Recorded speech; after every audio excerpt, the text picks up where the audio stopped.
So hello everyone, it's me again, Kuya Daniel, and ano nga bang magandang sasakyan na pwedeng gamitin sa TNBS? So ako, ang sagot ko is, kung kaya ng budget nyo na i-cash, si BYD, at hindi, si Lion ba yon, yung 5-seater?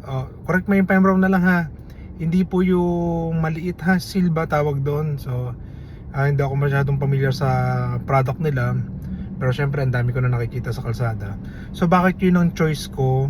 Number one priority raw ni LTFRB na dumami yung mga electric vehicle sa kalsada na siyang gagamitin para sa transportation, para sa ganon makamura din sa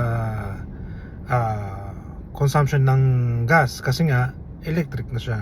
So sa per day is parang 300 pesos ka lang, compare sa gas na bios ko is 1.8 pag full tank.